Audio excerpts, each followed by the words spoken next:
لا إله إلا الله لا إله إلا الله لا إله إلا الله ما لنا رب سوى لا إله إلا الله لا إله إلا الله لا إله إلا الله ما لنا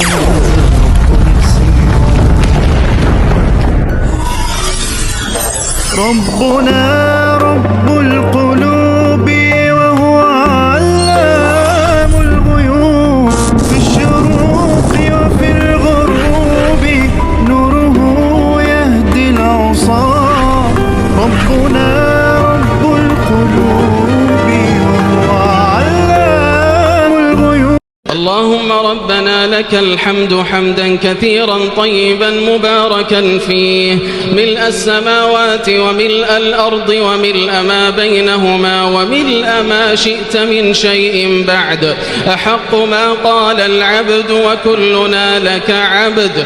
اللهم لا مانع لما أعطيت ولا معطي لما منعت ولا ينفع ذا الجد منك الجد. اللهم اهدنا فيمن هديت وعافنا فيمن عافيت وتولنا فيمن توليت وبارك لنا فيما أعطيت وقنا شر ما قضيت فإنك تقضي ولا يقضى عليك إنه لا يذل من واليت ولا يعز من عاديت تباركت ربنا وتعاليت.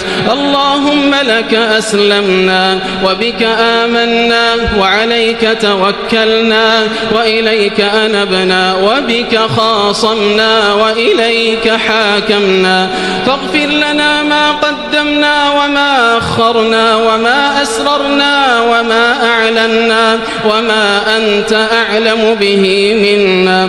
اللهم إنا نسألك العفو والعافية في الدنيا والآخرة.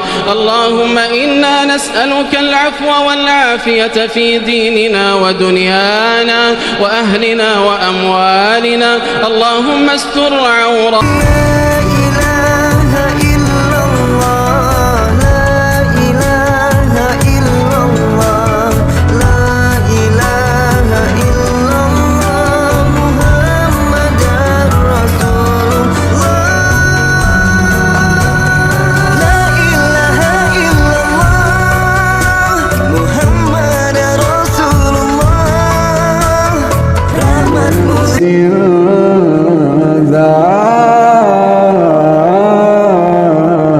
ذائقة الموت كل نفس ذائقة الموت ثم إلينا ترجعون.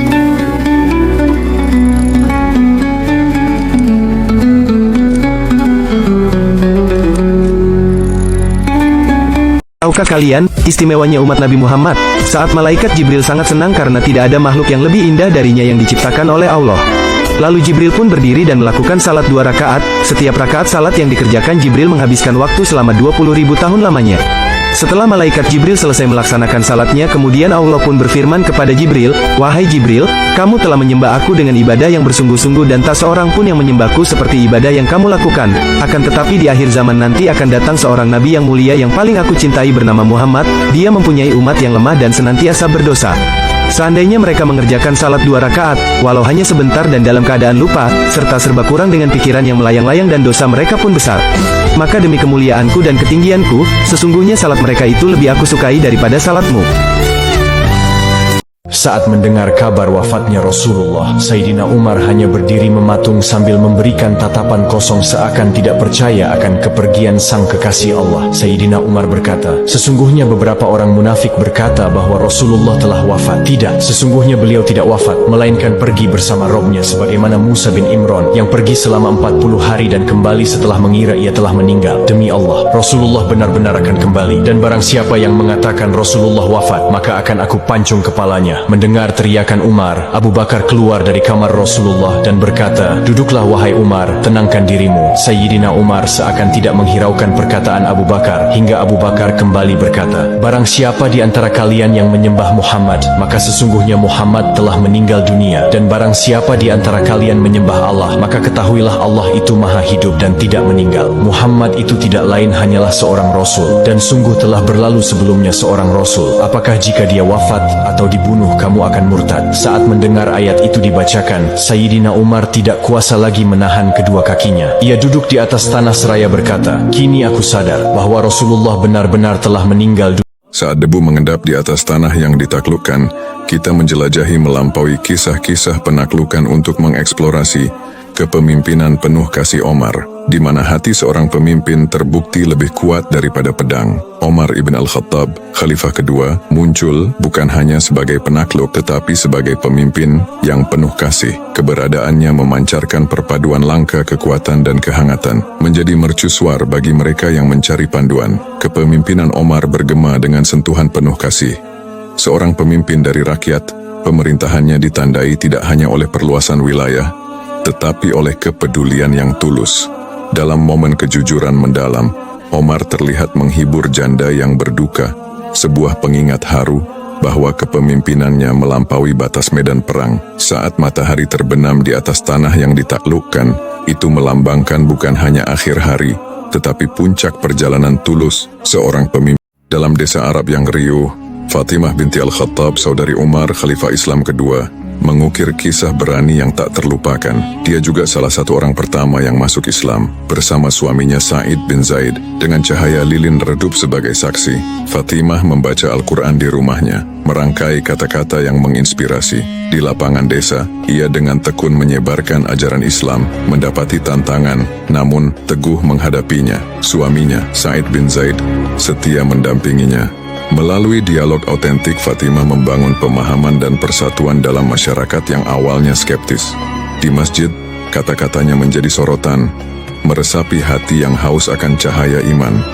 Lapangan desa, yang awalnya dipenuhi keraguan, berubah menjadi tempat penerimaan dan pemahaman. Dengan keberanian yang terungkap, Fatimah tidak hanya menyebarkan Islam, tetapi meninggalkan warisan keberanian dan kesetiaan yang menginspirasi. Di kota Madinah yang ramai, di tengah semangat iman yang meningkat, terungkaplah kisah Nusaybah binti Kaib al-Ansariyah, seorang wanita yang keberaniannya tak tertandingi yang setia kepada Nabi Muhammad. Berjalan dengan tekad menuju pinggiran kota, dia melakukan perjalanan ke Hudaybiyah, di mana, di bawah matahari yang menyengat, dia dan para sahabatnya berkumpul di bawah pohon Ridwan yang dihormati. Di sana, di tengah tekad yang tak tergoyahkan, mereka bersumpah setia kepada Nabi Muhammad. Menggema kesetiaan mereka melalui sejarah, pernyataan teguh Nusaybah. "Saya bersumpah setia kepada Anda, wahai Nabi Allah, sampai napas terakhir saya," beresonansi dengan kesetiaan yang tak tergoyahkan. Saat dia berdiri di depan kuburan para sahabat yang telah gugur, pengorbanan mereka menjadi pengingat abadi kekuatan iman. Di tengah keramaian Medina, Safiyah, seorang wanita Yahudi muda dari Banu Nadir, mendapati dirinya dalam penawanan. Di tengah ketidakpastian, Nabi Muhammad menawarkan kebebasan dan pelukan Islam. Seiring berjalannya waktu, hati Safiyah dipenuhi dengan cinta saat dia berjalan berpegangan tangan dengan Nabi, menemukan penerimaan dan persatuan di antara para sahabatnya. Menyampaikan pesan kepada mereka, Safiyah menekankan kekuatan penyatuan Islam.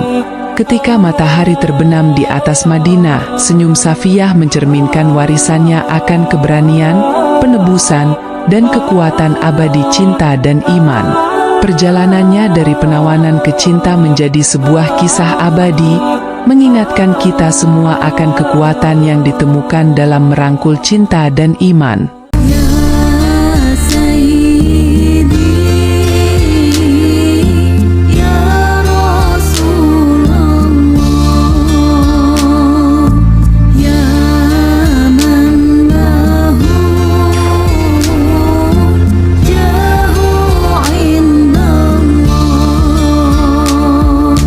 Innal